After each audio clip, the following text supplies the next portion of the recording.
Why was everyone ignoring her at the briefing table? Sarah Martinez stood at the doorway, one hand still resting on the polished wood frame, the other tightening the edge of her blazer as though the fabric itself could give her a little more armor. She'd walked into rooms like this before overseas, in sand-choked command tents. Inside hastily cleared safe houses with walls that still smelled of cordite. But somehow, the atmosphere in Blackstone Security's conference room felt colder. The low hum of conversation dulled the moment she stepped inside.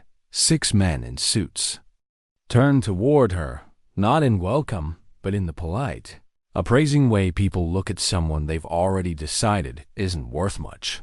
She crossed the carpet, her steps soundless against the thick weave, scanning the room without making it obvious. Exits, lines of sight, positions of the security cameras. It was an old habit from 8 years in uniform. The kind you didn't just turn off when you left the service. "Gentlemen," said Richard Blackstone from the head of the table, a tall man with silver hair and a jawline that looked chiseled from command itself. "Meet Sarah Martinez, our newest team member." His tone was cordial, but his eyes lingered on her as if silently daring her to measure up. Sarah gave a small nod. "Sir, background remind me, what was it again?" "Military service, 8 years overseas."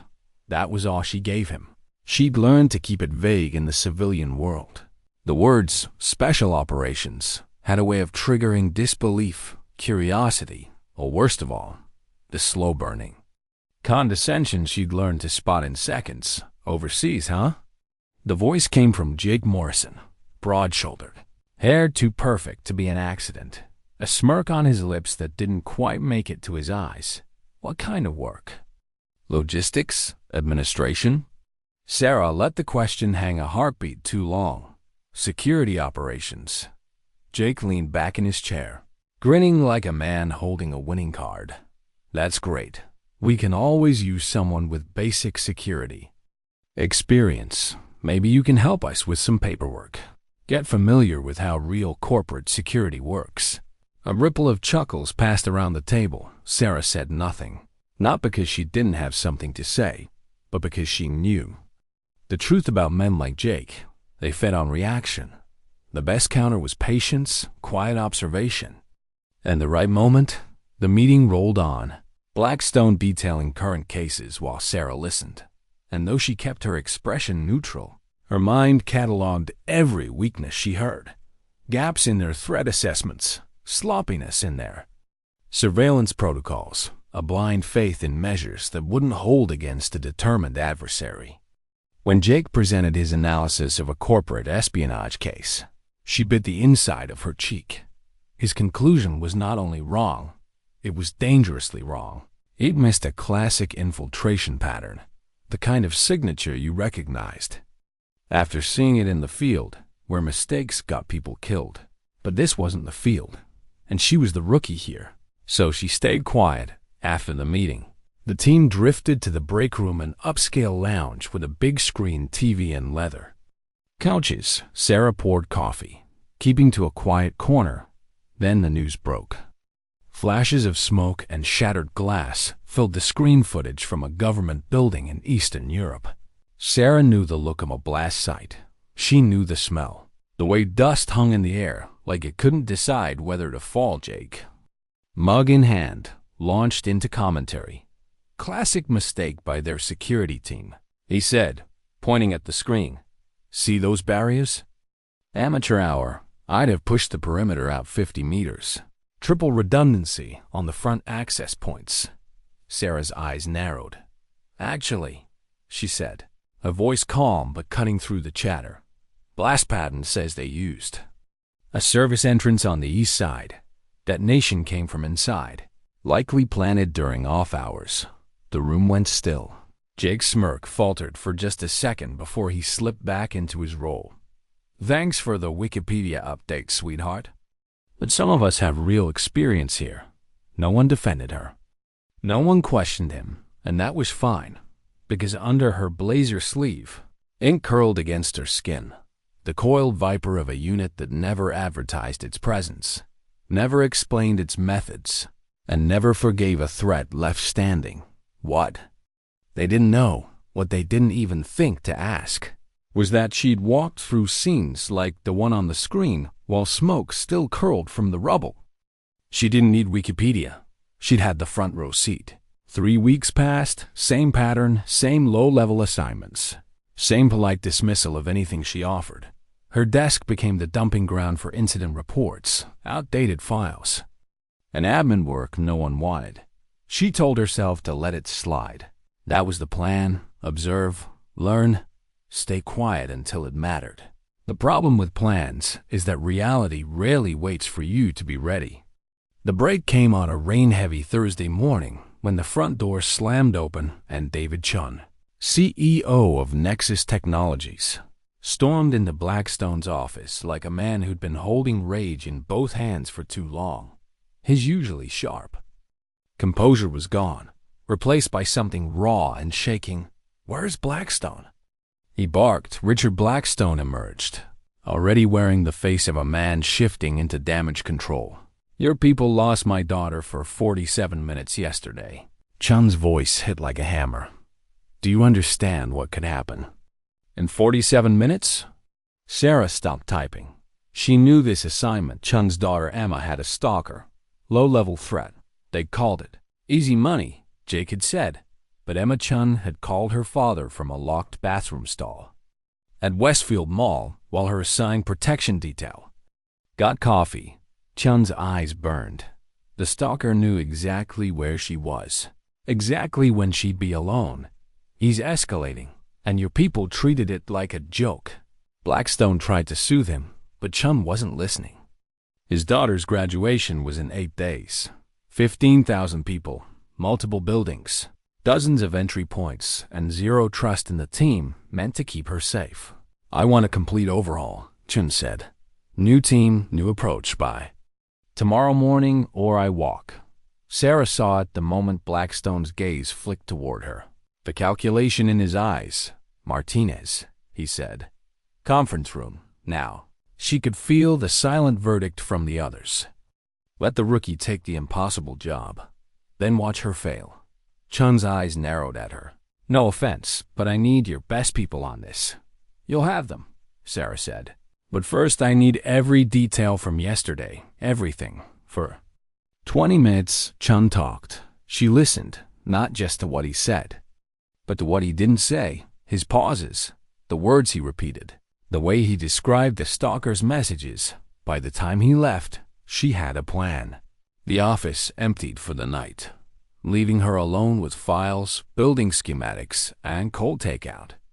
She started mapping the venue. Entrances, exits, sightlines, choke points. The VIP seating in the stadium's northeast corner looked secure, until you considered the buildings across the street with perfect views. The covered walkways looked safe until you realized they could become traps. 17 vulnerabilities. 17 countermeasures at 6 a.m. She let herself sleep for an hour on the office couch. When she woke, Jake and 2 others were standing over her with coffee and smirks. "Big presentation today?" Jake asked. "Don't worry. No one expects you to actually solve this." Sarah smiled just enough to unsettle him. "Guess we'll find out." She didn't tell him that in her old life, she planned missions in places where failure didn't mean bad press. It meant death. And this? This was nothing compared to that. What Jake didn't understand yet was that when the moment came, she wasn't going to miss. What made her notice him when no one else did? Graduation morning broke under a pale blue sky, the kind that lulls people into believing nothing bad could possibly happen. The air was crisp, the sunlight clean, and Hartwell Stadium stood dressed. For celebration, rows of white folding chairs fanning across the grass, banners snapping in the light wind, the scent of fresh-cut lawns mixing with the distant aroma of coffee carts already doing brisk business. Sarah Martinez had been there since 5:30 a.m., 2.5 hours before the first guests would arrive. Sleep-deprived but sharp, she moved through the venue with the deliberate pace of someone who knew that checking a plan wasn't enough.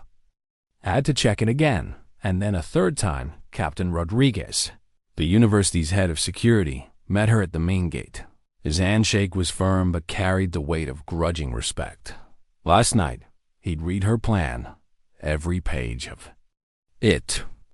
He'd seen the cross-reference maps, the contingency routes, the behavioral profiles of potential threats. It was, he'd admitted, more thorough than anything we've ever run. They walked the perimeter together. Rodriguez reported that every additional checkpoint Sarah had requested was in place. His team briefed on the stalker's description and behavioral patterns. What about the building across the street? Sarah asked, her eyes on the VIP section's elevated corner. Locked down, Rodriguez said. 2 officers posted, only maintenance staff inside. All background checked. It was good news, but Sarah didn't relax. In her experience, locked down often meant probably secure, and probably secure wasn't good enough. By 7:45 a.m., the first VIPs began arriving.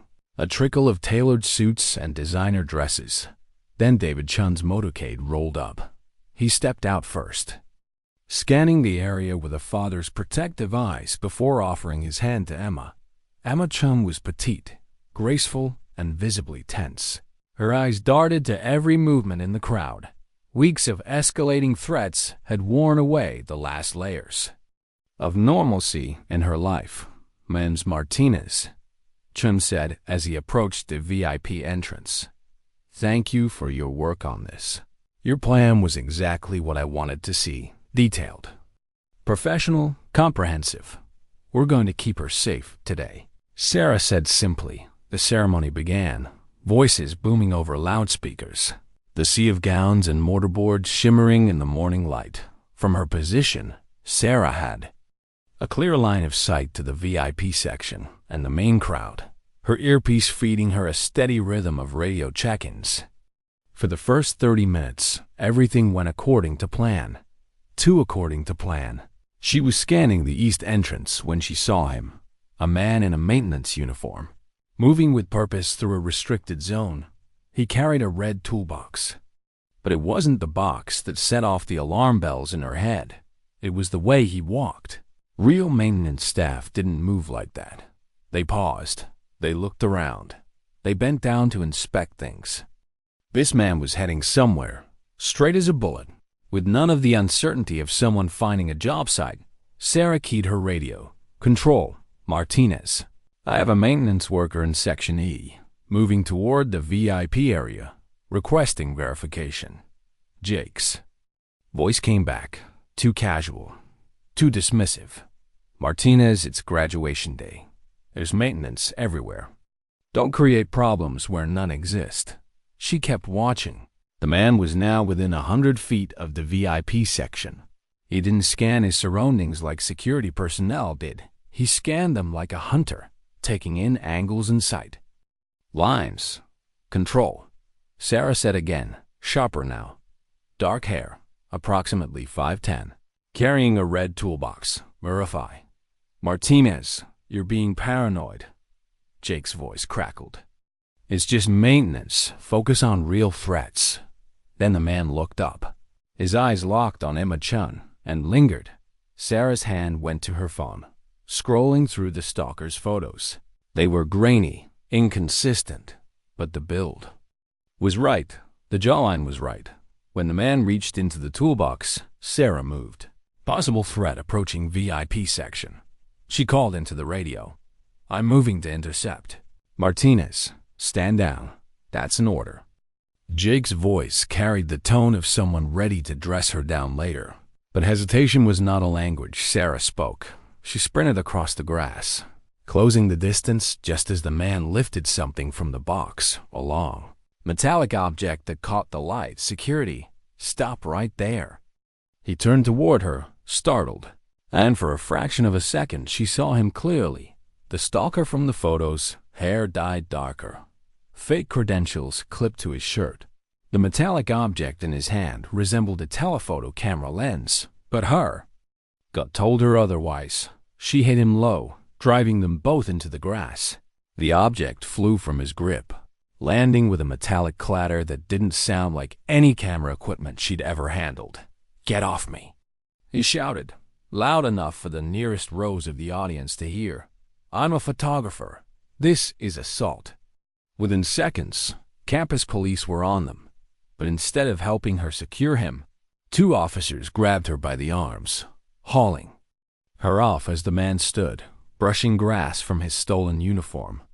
"This woman attacked me," he said, voice cracking in perfect imitation of outrage. "I was just trying to get pictures for the ceremony." The crowd's attention sharpened like a knife point. Phones came up, recording in the confusion. The modified camera lens lay in the grass, looking for all the world like an expensive piece of photographic equipment. Jake appeared, eyes wide in a mixture of shock and calculated satisfaction. "What the hell did you do?" he hissed, low enough for only her to hear. "Check his credentials," Sarah said, trying to keep her voice steady. "That's not a camera lens." But the man had a press badge, a photographer's license. Everything checked out, and the growing swarm of bystanders with cameras made it look exactly like what it wasn't. A female security guard violently overreacting to an innocent member of the press. By the time the ceremony resumed, Sarah was gone from her post, and before the last mortarboard had been tossed into the air, clips of the takedown were already going viral. The captions wrote themselves. "Overzealous guard attacks journalist, corporate. Security goes too far. Female guard's violent overreaction caught on camera." What none of them knew, not the crowd, not the officers, not the millions watching online, was what lay inside that lens housing. A weapon, concealed in plain sight, designed to kill quickly, cleanly, and disappear into the chaos. But the evidence was already in police custody, and the man who'd carried it had melted into the system with credentials that passed every surface check. Someone had just turned her instincts into a weapon against her, and she had no idea yet who that someone was. How do you defend yourself when the whole world has already decided you're guilty? By morning, the video had metastasized across every platform that could host moving images. News sites ran it on loop. Talk shows picked it apart frame by frame. Commentators summoned studios, some streaming from their bedrooms, delivered their verdicts with absolute confidence. Corporate security gone wrong. When protection becomes assault, this woman should never wear a badge again. Sarah sat in Blackstone's conference room, the blinds drawn against a sky that promised rain, watching the footage play on a wall-mounted screen. It had been edited, of course, tight cuts, dramatic slow motion, the camera angle from the audience's perspective. From that angle, it looked like she'd come out of nowhere, blindsiding an innocent man. Richard Blackstone paced behind his desk, jaw tight, his movements controlled but sharp enough to draw blood if they were words. "In 48 hours, he said, "you've managed to destroy a reputation it took me 15 years to build." Sarah kept her tone even. "Sir, I believe there's more to this situation than more." Blackstone slammed the palm on the desk. "What I see is a security professional assaulting a member of the press in front of 15,000 witnesses. David Chun is threatening to sue us into bankruptcy. 3 other clients have already terminated their contracts." Jake lounged in his chair at the far end of the table, wearing the satisfied expression of a man watching his rival lose everything. "The device he was carrying wasn't a standard camera," Sarah said. "If someone would just—" "Sarah," Jake interrupted, leaning forward, his voice dripping with condescension. "I know this is hard to accept, but you made a mistake. A big one. His credentials checked out. His equipment was legitimate. You let paranoia override professional judgment." Blackstone gestured sharply toward the door. "You're suspended pending investigation. Effective immediately. Within hours." Suspension turned into termination. She was escorted to her desk, where she packed her things under the watchful eyes of building security. Colleagues avoided meeting her gaze. A few managed awkward nods. Jake offered a mock sympathetic shake of the head. "Tough break, rookie," he said loudly enough for half the office to hear. "Maybe try mall security next time." She didn't respond, not because she didn't have the words, but because she knew there was no value in giving them to him that night. She sat in her small apartment, laptop open, watching Marcus Webb, the man she'd tackled, give interviews to sympathetic hosts. His story was polished, consistent. He was a veteran photojournalist, wrongfully assaulted, now considering legal action. He spoke about the dangers of militarized corporate security with just the right balance of outrage and reasonableness. And then he said something that made her lean forward. In one interview, Webb mentioned knowing the timing of specific speeches at the graduation, the VIP seating arrangements, the exact security protocols for the day. Too much knowledge for a freelance photographer. Her phone buzzed. An unknown number. "Check your email. Delete this message." Before she could respond, the message vanished from her screen. A second later, her laptop chimed. The email was encrypted, the sender anonymous. "You were right." Attached was a single photograph, the telephoto lens, taken apart during evidence processing. Inside the housing hidden beneath the glass was a spring-loaded blade mechanism. Her breath caught. She'd been right.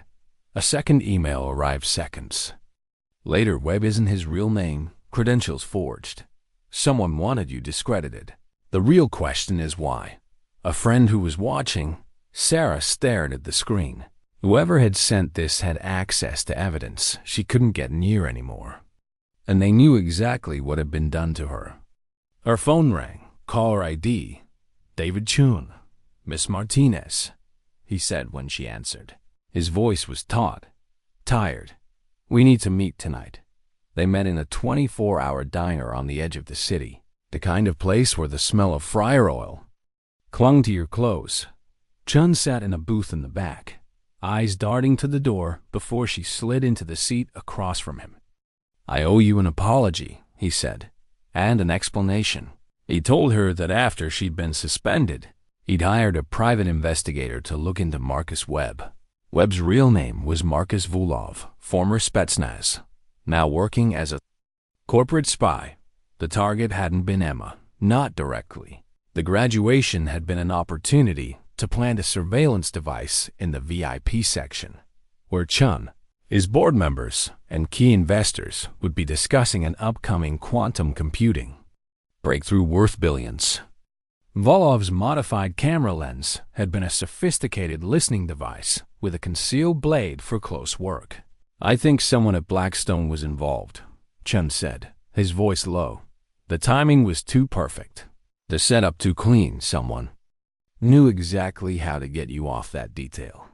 Sarah sat back, letting the pieces click into place.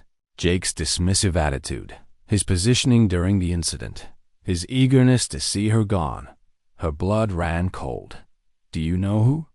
she asked. Chun shook his head. "Not yet, but I will. And when I do, I'll make sure the truth comes out." As she drove home that night, one thing crystallized in her mind. Whoever had set her up thought they'd ended her career. They didn't. Understand that soldiers don't retreat. They regroup, and they wait for the next battle. Weeks later, that battle found her.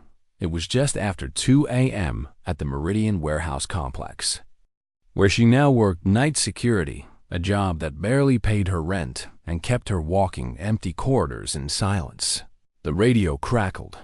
Code red at Building 7, FBI on scene.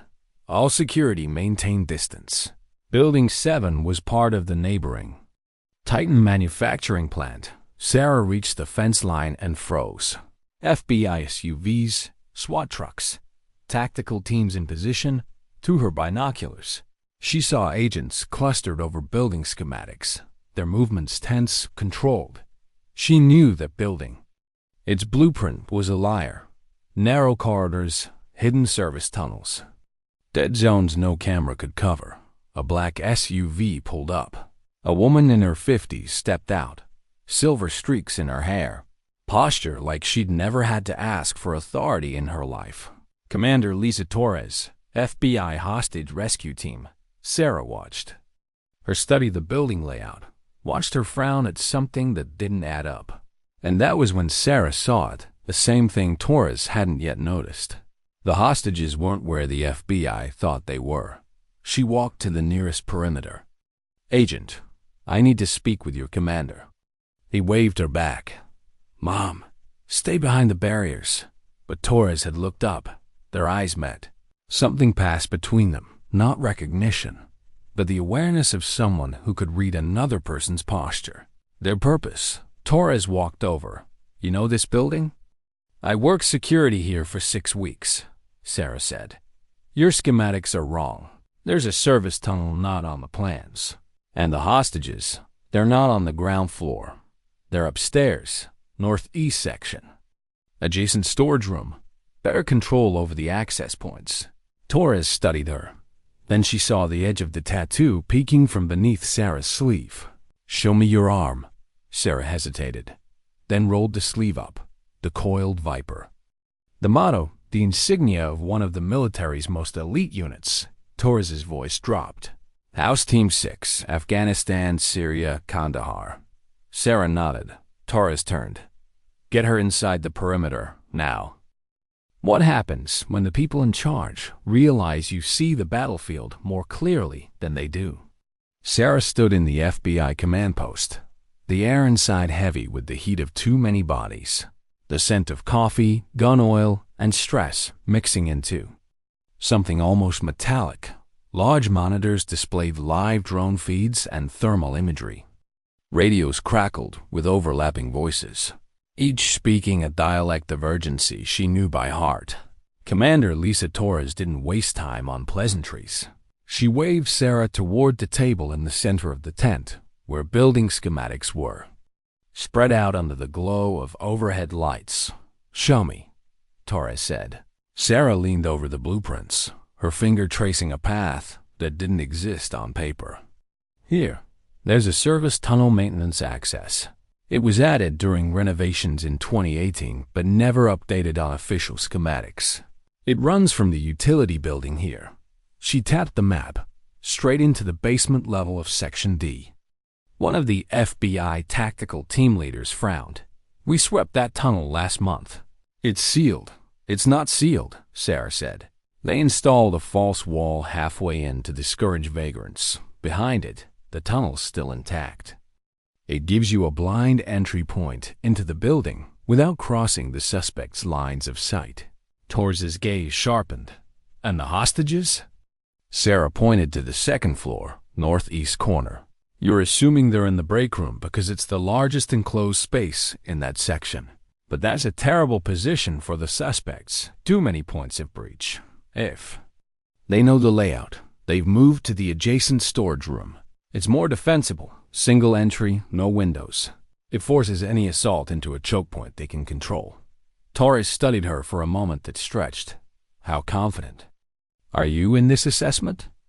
"Confident enough to stake lives on it," Sarah said. Without hesitation, Torres turned to her team. "Reposition entry teams, Alpha and Bravo. Prep for tunnel breach. Charlie, shift to second floor, northeast section. We're going with Martinez's plan." The change was immediate. Radios lit up. Agents moved with renewed urgency, gathering equipment, adjusting their positions. It was the controlled chaos of an operation pivoting mid-stride, and Sarah knew exactly how rare it was for an outside voice to cause that pivot. Torres pulled her aside. "After this is over, we need to talk. Someone with your background shouldn't be working warehouse security." There wasn't time to respond. Minutes later, Sarah found herself inside the utility building at the tunnel entrance, standing with the lead breach team. The false wall was exactly where she remembered. It seemed faint in the dim light. One of the agents glanced at her as they prepped to breach. "If this goes south, we're dead in a hole. Then don't let it go south," she said, her voice steady. The charges blew, and the air filled with the dust of years undisturbed. They slipped through the tunnel in silence, boots soundless on the concrete floor. The storage room door loomed ahead, voices inside low. Tense. the kind of murmured tones that meant armed men keeping their fear in check. Sarah stayed back as the team moved into position. The breach was textbook flashbangs, entry, precision, shouts in 2 languages, a woman's scream. Seconds later, hostages secure. Sarah exhaled, realizing she'd been holding her breath. Overcomes. Torres's voice was cool, controlled. All units, suspects neutralized. No friendly casualties. Good work. The entire operation had taken less than 12 minutes from first breach to the all clear. When Sarah stepped back into the cool night air, Torres was waiting. That, Torres said, was flawless. You saw what my people missed? I want to know how. Sarah shrugged, though her mind was still replaying every second. You stop thinking of it as a building. Start thinking of it as a battlefield. The architecture just shapes the fight. Torres studied her a moment longer, then pulled out her phone. There's someone I need to call. You'll want to take this meeting. 3 days later, the call came. Miss Martinez, the voice on the other end said, rich with authority and age. This is General Patricia Hawkins, United States Army, retired. I believe Commander Torres mentioned I might be in touch. Sarah almost dropped the phone. General Hawkins wasn't just famous in military circles. She was legend. First woman to command a Special Operations Task Force, decorated with the Distinguished Service Cross, revered for tactical innovations that had saved lives in Iraq and Afghanistan. After retirement, she'd built Titan Defense Solutions, the most respected private security firm in the country. Yes, ma'am, Sarah said, forcing her voice steady. I'd like to meet with you tomorrow. I'm flying into the city for this conversation. 1400 hours. Don't be late. The next afternoon. Sarah walked into a private conference room in a downtown hotel. Hawkins was already there, seated at the head of the table, reviewing a tablet. Her hair was steel gray, her posture immaculate. Her eyes the piercing blue of someone who missed nothing. Staff Sergeant Martinez, Hawkins said, motioning for her to sit. I've been reading about your recent difficulties. Sarah felt her stomach tighten. Ma'am, if this is about the graduation, it's about much more than that. Hawkins cut in. I spent the last 3 days conducting my own investigation. From a folder, Hawkins spread out documents, police reports, security footage stills, forensic analyses. Marcus Vulov, Hawkins said. Former Spetsnaz operative turned corporate spy. The device you stopped him from deploying wasn't just a camera with a hidden blade. It was a surveillance platform designed to intercept and record private conversations from 50 meters. Sarah stared at the documents, anger and vindication fighting for space in her chest. This information was available days after the incident, Hawkins continued. The question is why it was buried, and why you were made the scapegoat. Another file landed in front of her. Jake Morrison's background, gambling debts, shell company payments tied to foreign intelligence networks. Sarah's jaw clenched. Your colleague has been feeding information to espionage networks for at least 18 months, Hawkins said. You got too close. You had to be removed. Sarah leaned back, absorbing the truth she'd suspected, but hadn't been able to prove. Why are you telling me this? She asked. Because Torres's report on the warehouse operation was extraordinary, Hawkins said. She told me you analyzed a complex tactical scenario in under 2 minutes, identified vulnerabilities her team had missed, and gave an actionable plan that saved lives. I've worked in those kinds of environments before. Sarah began. No, Hawkins said sharply. You've operated in them. I know your record, Martinez. 3 combat deployments. Bronze Star with Valor. Operation Nightfall, Syria. 2019. You led a team that extracted 12 hostages from a terrorist compound with 0 casualties. I was the task force commander who authorized that mission. Sarah's throat tightened. That operation was classified. I have the clearance, Hawkins said simply, and I've been following your career ever since. Imagine my surprise when I found you working warehouse security because corporate politics destroyed your reputation." The room was silent, except for the hum of the hotel's Vox system. "I have a proposition," Hawkins continued. "Titan Defense Solutions is expanding domestic operations. We need someone to head our corporate threat assessment division, someone who can identify and neutralize espionage operations before they succeed." Sarah blinked. "Why me?" "You could hire any number of former FBI or CIA operators." Hawkins smiled faintly. "Because rank and years of service don't guarantee judgment under pressure. Because you've proven you can see threats others miss, and you have the courage to act on them, even when it costs you. And because you understand what it's like to be underestimated, that gives you an edge that can't be taught." She slid a contract across the table. "Starting salary 180, full benefits, national level. Cases. You'll be protecting people who matter from threats most never see coming. I'm holding a press conference tomorrow morning.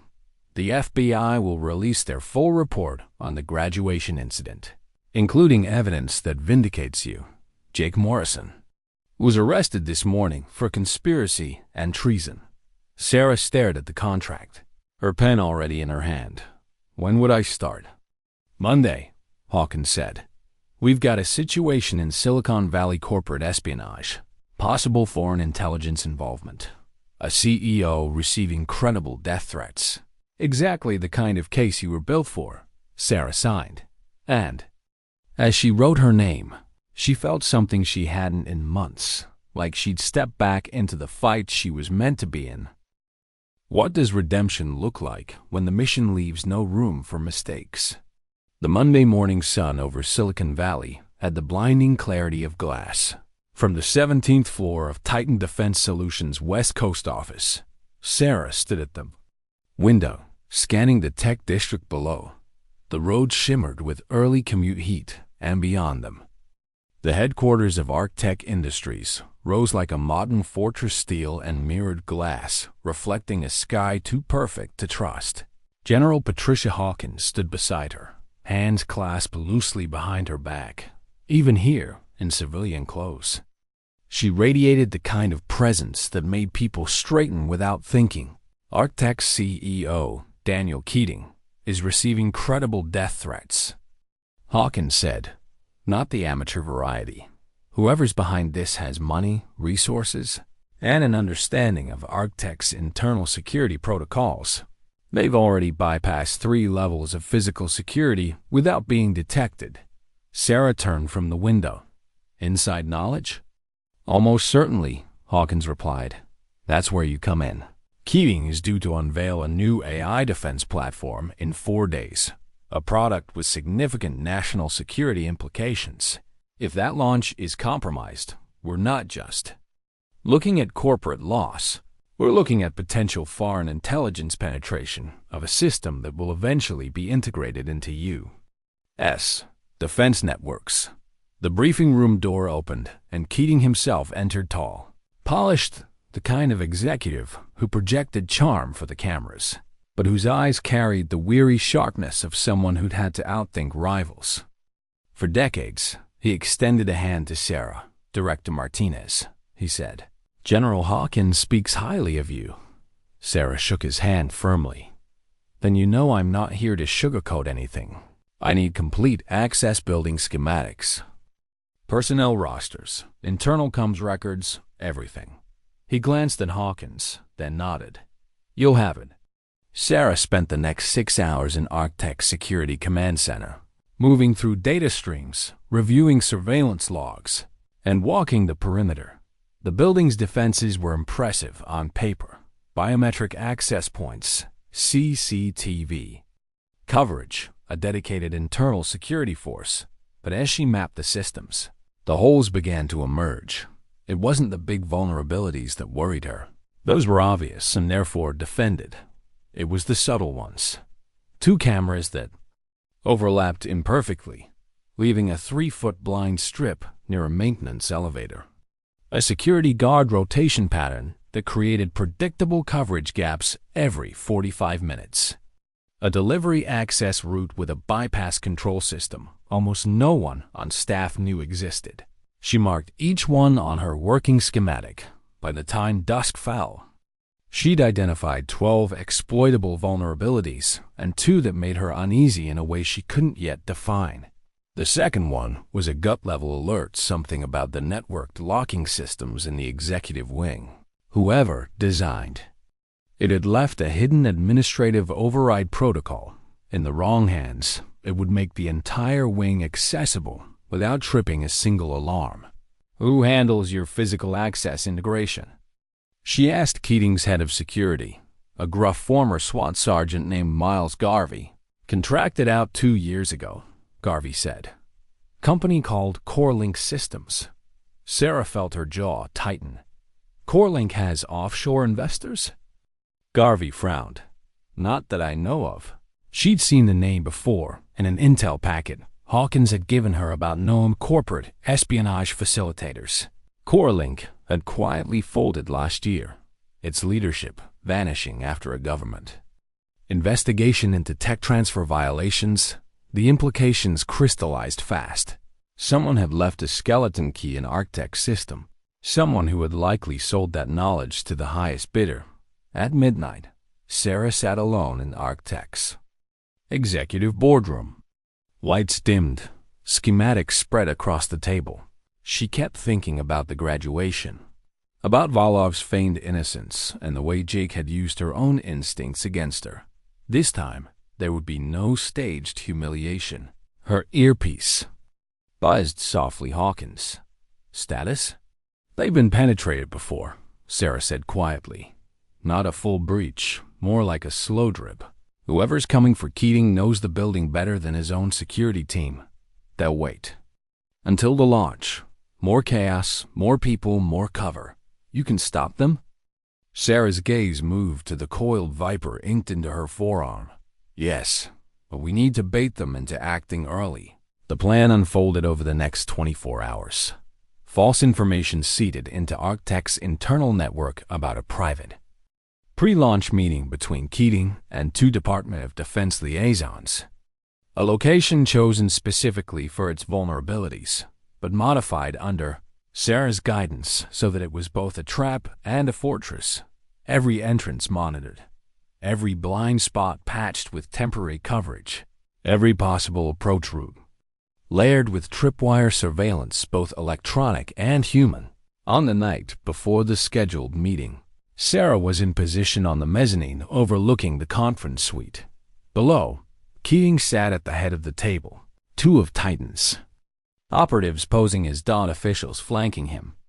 Minutes crawled. At 21:42, her com clicked twice, the silent signal from one of her surveillance watchers. Movement. Sarah's eyes locked on the maintenance elevator at the far end of the corridor. It shouldn't have been in operation after hours. The doors opened just enough to let out a thin slice of shadow. 3 figures emerged, dressed in black, faces covered, moving with the precision of people who had done this before. One carried a slim case. Another had a compact SMG slung low against their hip. Sarah's breathing slowed. She tracked their movements, letting them commit further, closing the distance to the conference suite. At 20 feet, she moved. The first intruder didn't even see her until her elbow slammed into his jaw. The second swung the SMG up, but a suppressed pistol round from her support sniper dropped him before he could fire. The third bolted for the elevator, only to run straight into Garvey's 2-man containment team. The case, when opened, contained a sophisticated audio interception array disguised as a portable presentation system almost identical in concept to Volov's modified lens. By 22:03, the threat was neutralized. No casualties, no breach.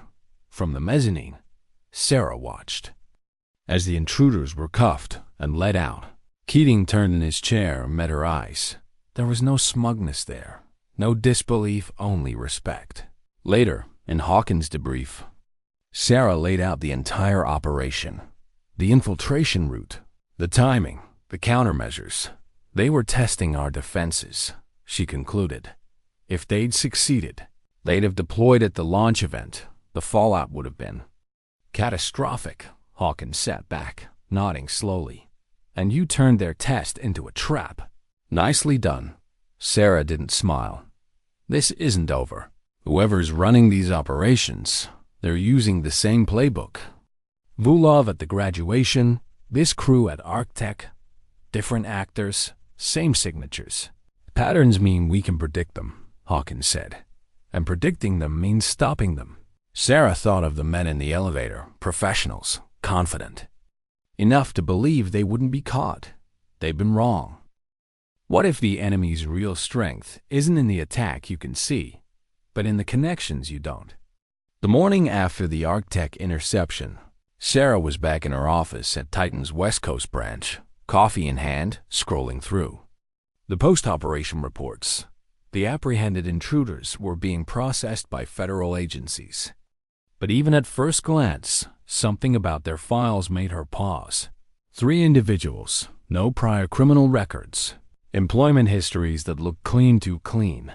Their resumes read like something written for a background check, not by actual human beings who'd had to pay rent and get through life. By noon, she'd flagged 2 anomalies in their financial histories, small, regular deposits from a shell corporation registered in Belize.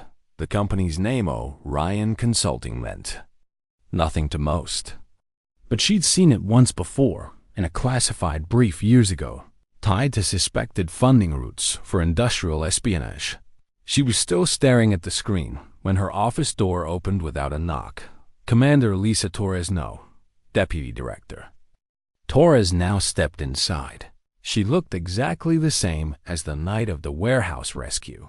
Crisp posture, confident stride, eyes like they could see through cover and concealment in an instant. Director Martinez, Torres said with a smile. Congratulations on ArcTech.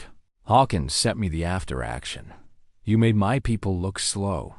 Sarah stood, shaking her hand. Good to see you again. What brings the Bureau to Titan?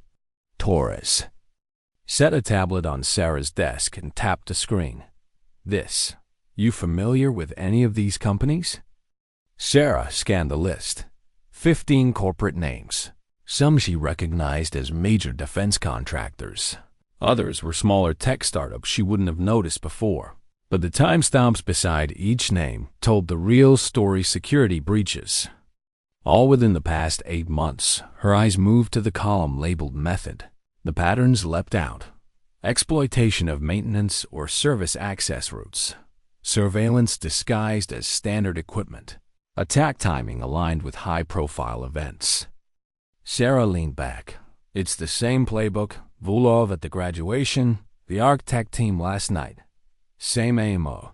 Different targets. Torres nodded. We think it's coordinated. Not just a loose network of operators. Someone's orchestrating the whole thing.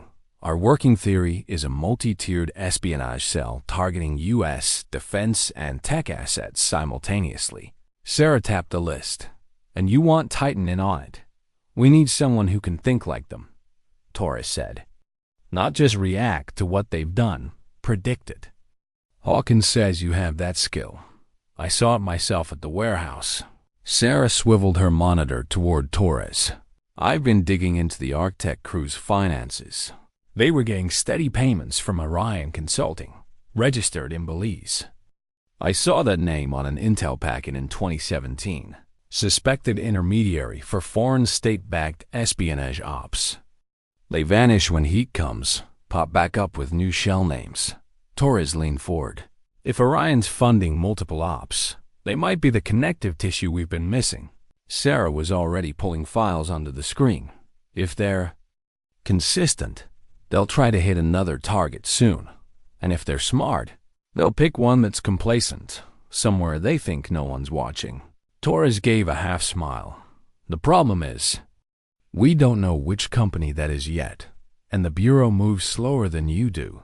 Hawkins wants you to take point on this with us embedded. Sarah's pulse ticked up not from nerves, but from the clarity of having a defined target in mind. The Joint Titan FBI task group came together fast. A secure conference room on Titan's 12th floor became their war room. Whiteboards filled with maps and company profiles.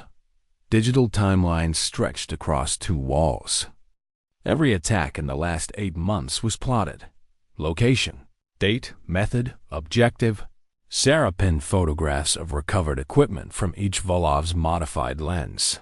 The Arctech case, a disguised router from a breach at a drone manufacturing facility. As the patterns emerged, the room got quieter.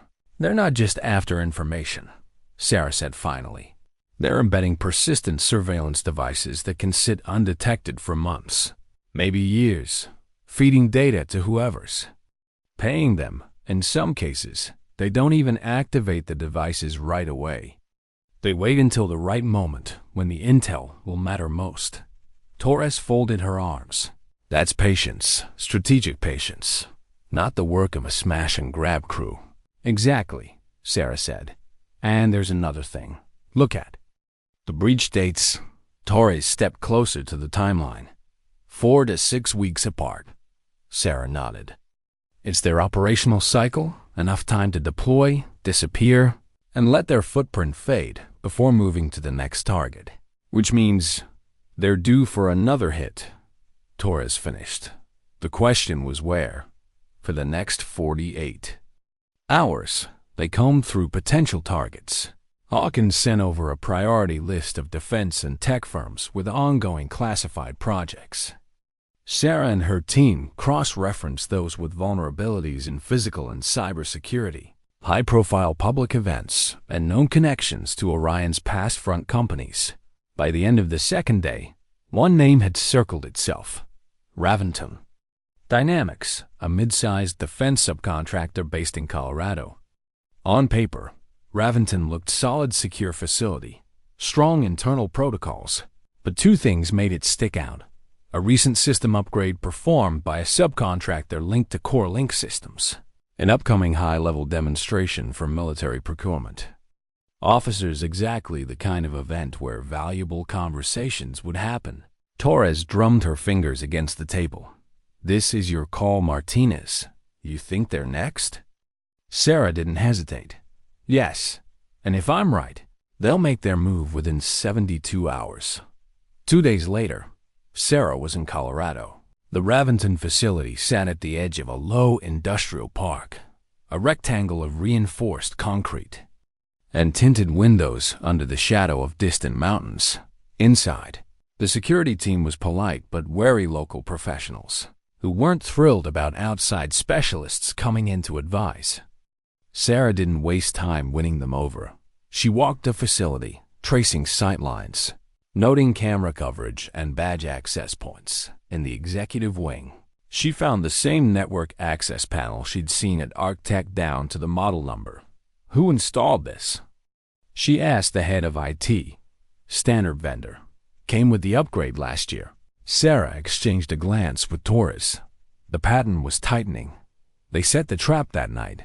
False calendar entries hinting at an early private demo for the visiting procurement officers.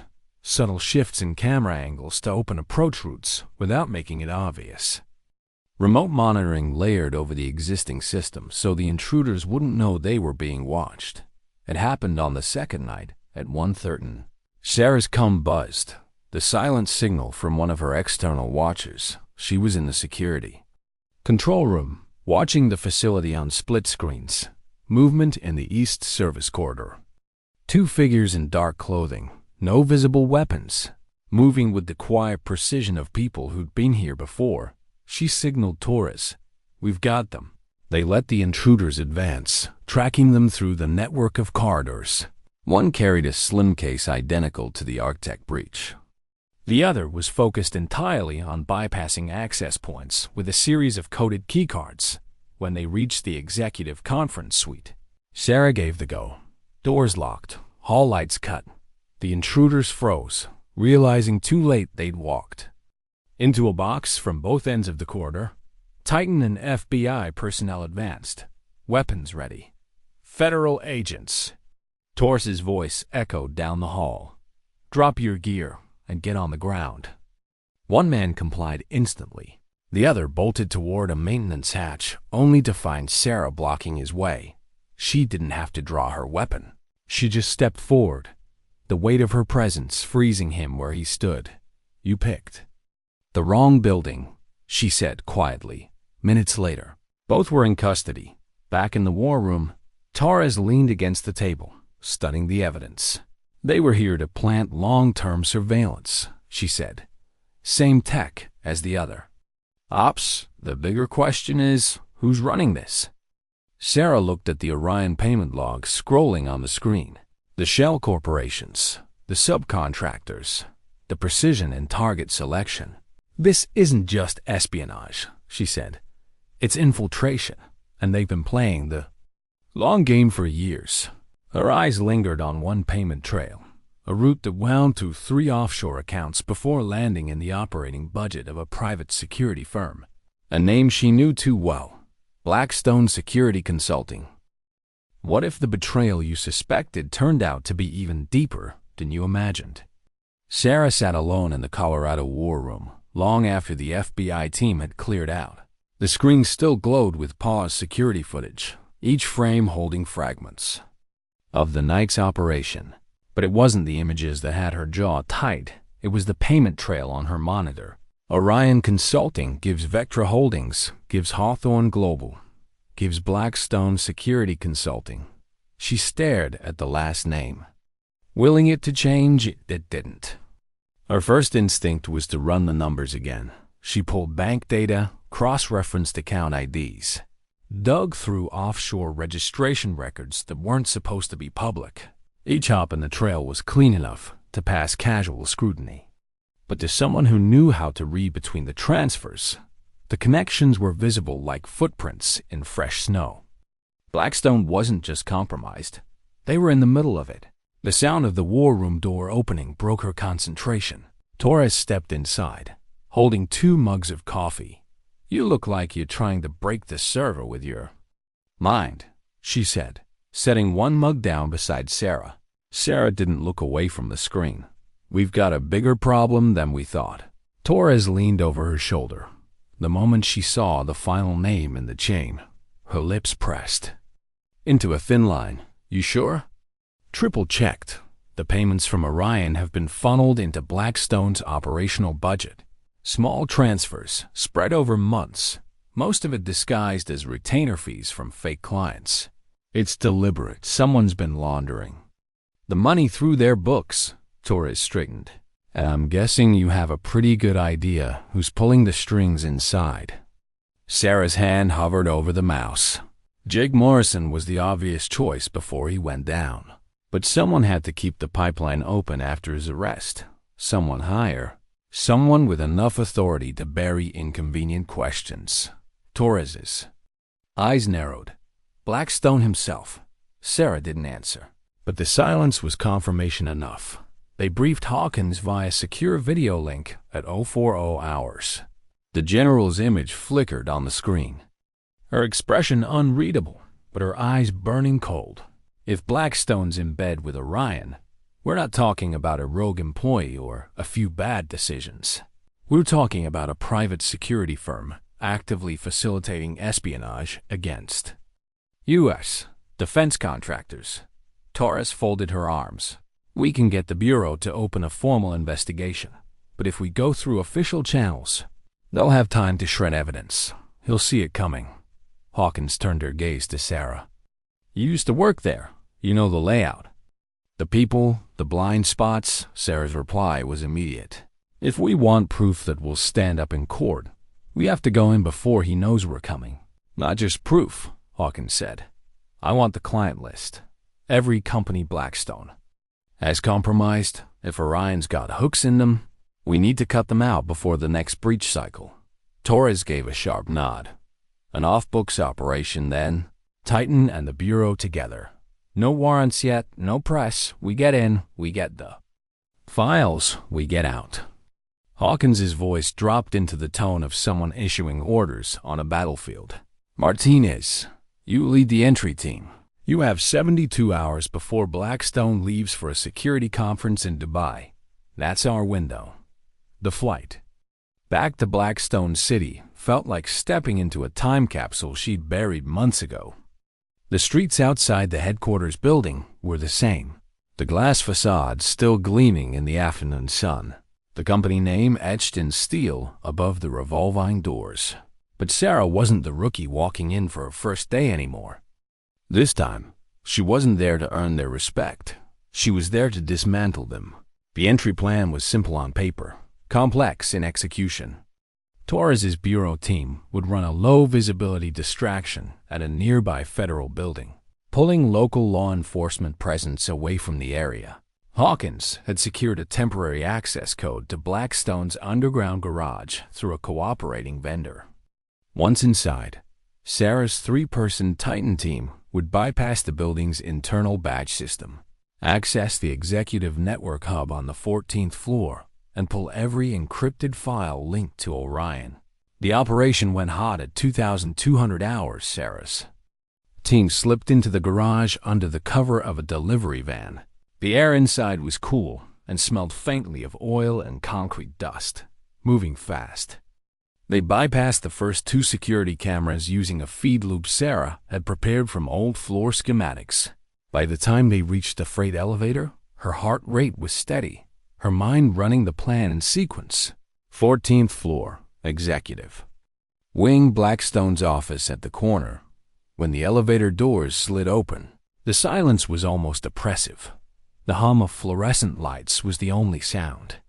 Sarah led the way down the corridor, stopping at a locked glass door with a biometric panel. One of her team, a compact former NS, a tech named Reed, set up his bypass kit.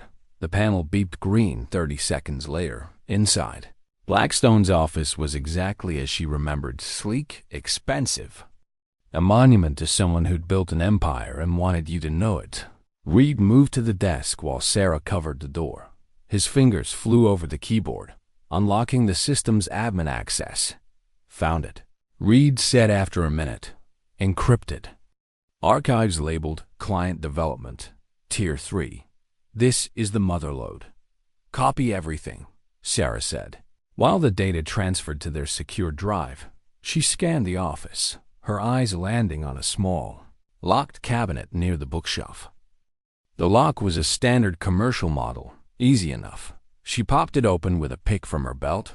Inside were 3 passports, all with Richard Blackstone's photograph, all under different names, and beneath them, a slim, leather-bound notebook. She flipped it open. Inside, in neat, deliberate handwriting, were entries that made her blood run cold. Dates, locations, company names, payment amounts, not just client details, operation schedules. She recognized several from the Orion link breaches they'd mapped in the war room. This wasn't just money laundering. This was operational command. The sound of the elevator doors at the end of the hall snapped her head up. "Move," she hissed to Reed. "We've got company." The next 60 seconds felt like walking a tightrope over a live fire. 2 men in suits rounded the corner, mid-level operatives she recognized from her Blackstone days. They weren't armed visibly, but their body language screamed security muscle.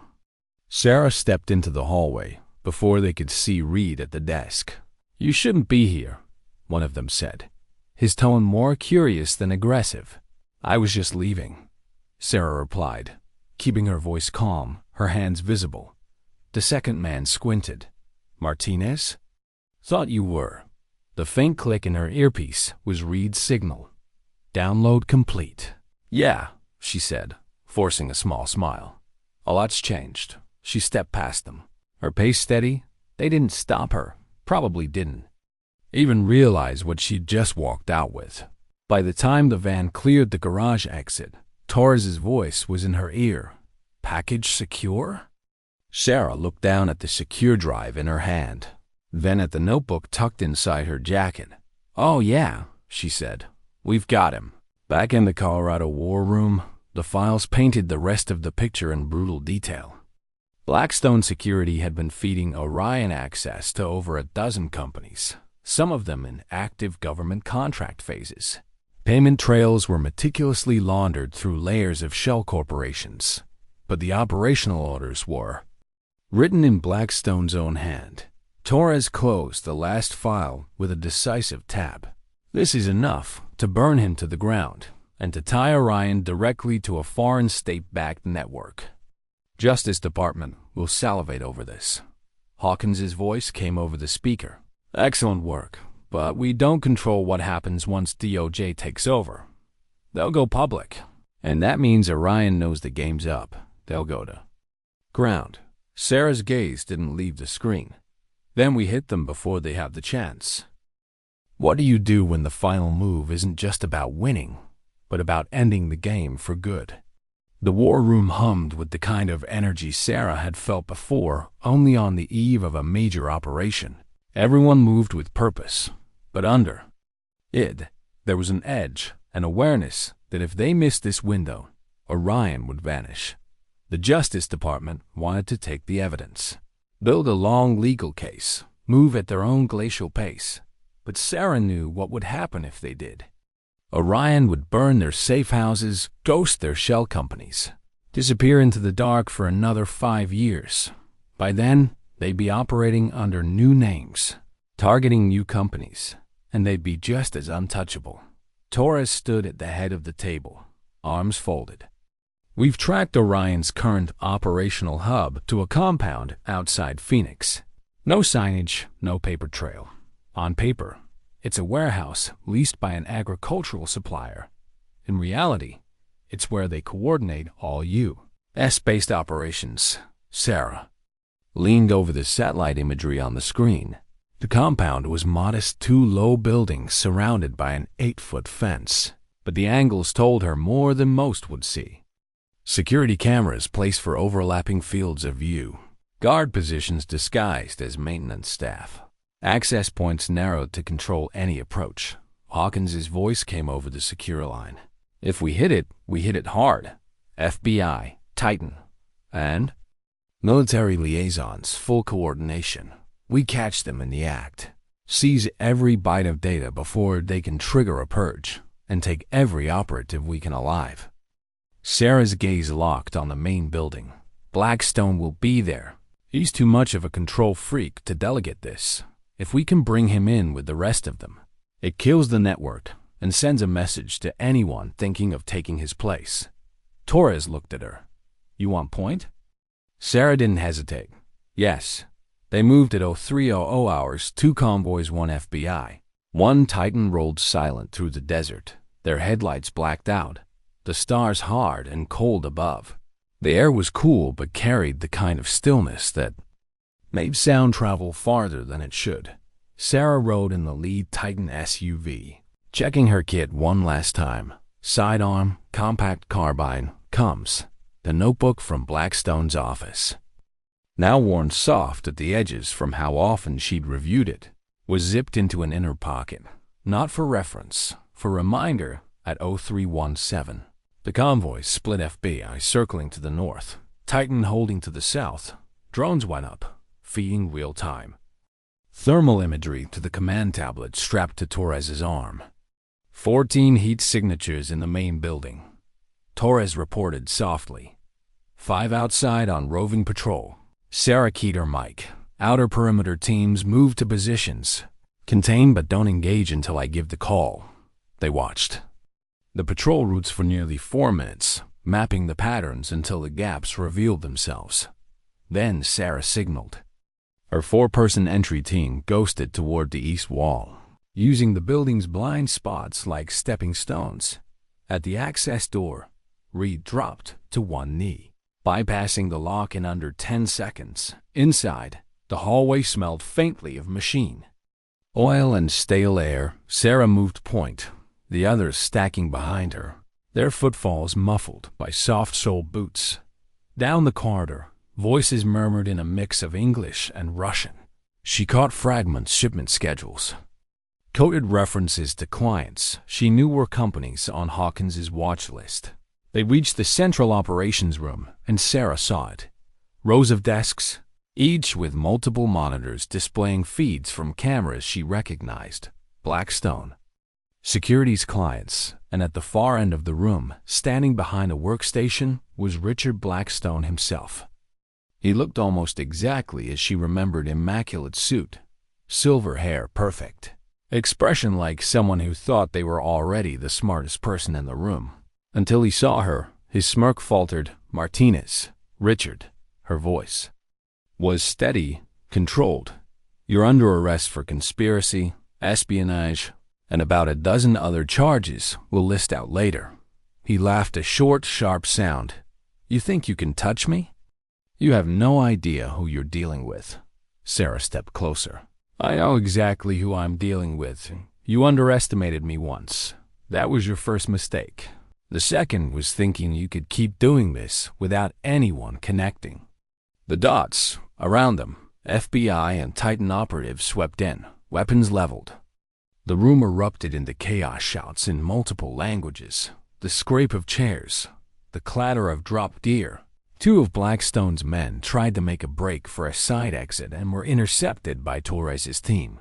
Blackstone stayed still, his hands raised, but his eyes were calculating, even now. "You'll bury me in legal red tape," he said, "and someone else will step in tomorrow. You can't kill the market for what I provide." Sarah met his gaze. "Markets need buyers, and we just cut off your entire client list." Reed's voice came over Combs. "We've got the servers. Full transfer in progress. Local backup drives seized. Nothing's walking out of here." By the time the sun broke over the horizon, the compound was secure. 15 Orion operatives in custody. Every byte of operational data copied to secure bureau storage. Blackstone cuffed and loaded into a federal transport, his expression no longer smug but hollow with the weight of understanding. He wasn't getting out of this one. The debrief ran into late afternoon back in the war room. Hawkins sat at the head of the table, the recovered data scrolling on the wall behind her. "This dismantles Orion's U.S. operations," she said. "Without this hub, their network will fracture. They'll try to regroup offshore, but without their client base, they'll bleed out," Torres added. "And with Blackstone's cooperation, assuming we can get it, we might map their European cell before it relocates." Sarah didn't speak. She was staring at a still image on one of the monitors. The operations room just before the takedown. Her own figure in the doorway. Blackstone's eyes locked on hers. She thought about the first time she'd walked into his office as a new hire. About the way he dismissed her, sidelined her, turned her into a scapegoat when she got too close to the truth. She thought about the warehouse rescue, the Arctech trap, the night in Colorado when the payment trail finally spelled his name, and she realized something. It wasn't just that she'd beaten him. It was that she'd done it without lowering herself to his level. She'd fought on her terms, quietly, methodically, relentlessly. When the debrief ended, Hawkins caught her at the door. "You did well, Martinez." Sarah shook her head. "We did well." Hawkins gave her a rare smile. "Maybe, but you're the one who made them underestimate you, and you used it against them. That's a rare skill. Don't lose it." Sarah stepped out into the fading sunlight, the desert air warm against her face. Somewhere behind her, the last of the transport vehicles rolled out, carrying Orion's operatives toward a future they couldn't control. She didn't need to watch them go. Some victories didn't need an audience, because sometimes dignity doesn't speak, it simply acts.